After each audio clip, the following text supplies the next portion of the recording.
우리 유방암 환자들이 유방암이라는 진단을 받게 되면 충격을 많이 받죠. 어쨌든 모든 암은 진단을 받게 되면 충격을 받을 수밖에 없어요.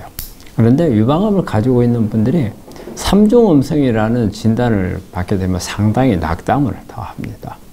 3중 음성은 상당히 우리 암 중에서는 악성인 암으로 알려져 있거든요. 실제적으로 애우도 많이 안 좋고요. 그런데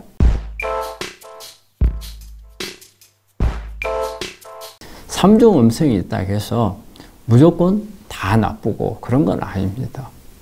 단지 3중 음성 유방암이라고 하면은 우리가 이 유방암 중에서 스타트가 조금 진행된 상태에서 스타트를 한다고 볼 수가 있어요. 우리가 보통 일반적인 유방암에서는 상피세포에서 성장을 해요. 그래서 우리가 쉽게 말하자면 순환암에서 시작을 한다고 볼 수가 있어요. 근데 이제 3중 음성이 되면 대개 이제 베이살, 기저부나 그 다음에 마이어 에피셀리얼, 근상피세포에서 시작을 하면 육종이 조금 가까워요. 그래서 육종이라고 하면은 어때요? 줄기세포 쪽에 가까운 암을 말하거든요. 그러니까 3중 음성 유방암이라고 하면 줄기세포 암 쪽이라고 봐야 돼요.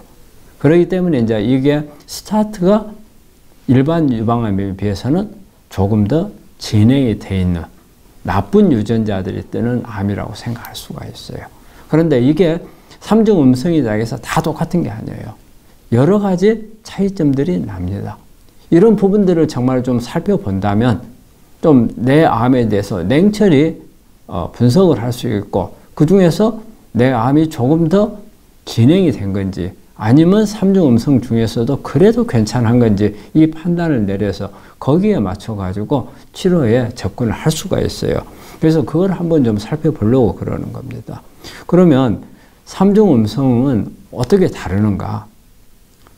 유전자가 어떤 유전자가 발현이 되어 있는가에 따라서 달라요. 그러면은 대개 우리가 이 유방암에서 발현하는 유전자들이 보면 뭐 KI67, 보통 일반적으로 암의 성장 속도를 말하죠.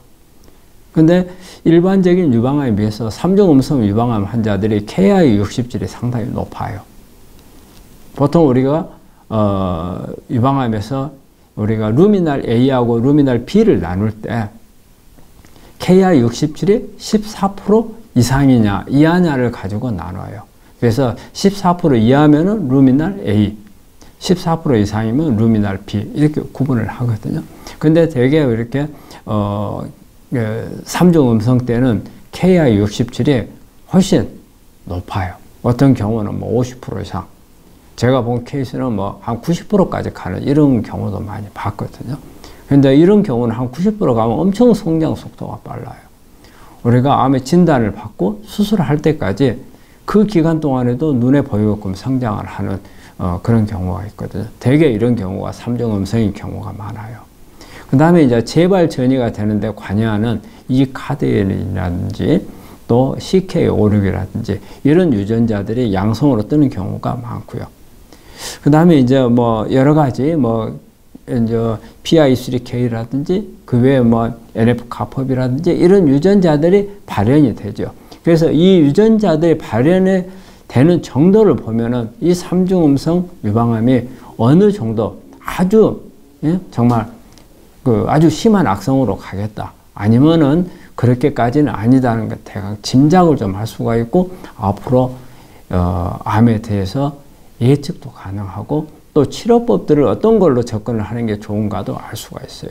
그래서 그런 유전자의 성질에 따라서 다르다는 거고요. 그 다음에 이 3중 음성을 가지고 있는 그 환자의 몸 안에 있는 환경도 상당히 중요합니다. 되게 우리가 이제 마이크로 인바이러먼트라는 용어를 쓰는데 암 주변의 환경, 이게 중요해요. 그래서 산성도가 아주 심한 경우라든지 산성도가 심하면 심할수록 어때요? 조금 더 악성으로 갈 수가 있는 거예요. 그 다음에 저산소지요. 즉 산소 공급이 잘 안 되는 경우에 산소 공급이 안 되게 되면은 그만큼 암세포는 악성으로 가는 성질이 있어요. 그래서 저산소 지역이 만들어졌는가 안 만들어졌는가 이런 부분도 살펴볼 필요가 있고요. 또 하나는 스트레스입니다. 스트레스는 어때요? 여러 가지 그 마이크로 인바이러먼트를 악화시키는 그런 영향이 있어요. 그래서 자율신경 중에서 교감신경을 항제시켜서 면역을 떨치기도 하고 그런 영향을 주기 때문에 스트레스가 많은가 적은가 이런 것도 살펴서 조절해야 될 필요가 있고요. 또 하나는 그 환자가 가지고 있는 면역을 살펴봐야 돼요. 특히 우리가 삼중음성 때는 이 면역이 되게 우리가 그 면역 세포들이 전체적인 숫자가 부족할 수도 있고 또 아니면은 활성도가 떨어질 수도 있고 또 우리의 면역 세포가 어떤 M1 셀이 M2로 바뀌는 경우가 있어요.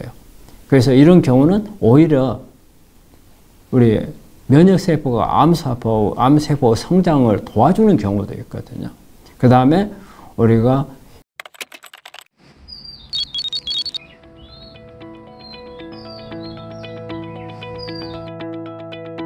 이뮨 체크 포인트라고 해서 암세포가 우리 면역세포를 속이는 게 있어요.